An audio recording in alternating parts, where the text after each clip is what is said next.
it's capable of generating a total of around 690, so it's doing pretty good. This is a charge controller. Now this would be if you have the cabin in the woods thing. And there's a battery right down there. Panels can generate as much as 230 watts. Now remember, half of the day it's night, so it doesn't generate 100% of that all the time. If the sun is shining directly down on this panel, it will generate 230 watts. This is a polysilicon. You can see the change in the grain as it goes through. A monosilicon panel will not have that. The grains will all be oriented the same way. They produce more electricity, a little bit higher efficiency, but they are more expensive. In the end, it's about a wash. That is to say, the cost for a watt of electricity is about the same. Nowadays, we are seeing some panels sell for less than $1 a watt.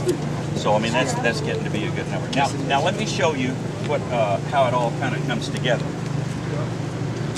So we've got these panels, and they generate up to 690 watts, and that comes into a charge controller. Now remember, this charge controller is used to charge a battery, and then from there you're going to use the electricity that comes from the battery. If you have a grid-tied system, it's a little different, and I'll tell you about that in just a minute. Right over here is our battery. It's a nice, about 1.4 kilowatt hour battery, which is pretty good in its energy content. We go from the battery to an inverter, and the inverter generates 110 volts. These series of lights, this fan, are running off of the inverter, running off of the battery. Now, what if you had a grid-type system? You wouldn't have this. You would have a more sophisticated inverter that synchronizes with the grid power, the utility power. So it would synchronize the waveform when it changes into AC. And then it feeds it out to the grid, feeds it out to the utility. And in the TVA, through Huntsville Utilities, will pay you in 2015 2 cents a kilowatt hour more than retail for 10 years.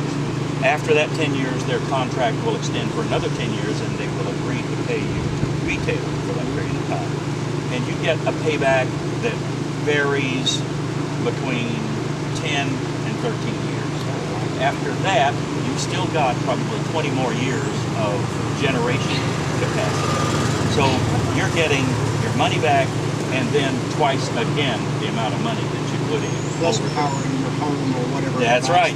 That's right. Wow. Now, that in payback terms, I'd say it's getting back your money twice over. But during that period of time, the cost of electricity is going to rise. That's correct. The experience with Huntsville Utilities has been they've been raising it 4.4% per year over the long haul. So if it goes up at kind of that rate, now you're going to be making even more money. That's correct. Because they're going to pay you this amount over retail or at retail. And if something else happens, of course, that can always rise or fall. And there are also plans that involve no front-end investment.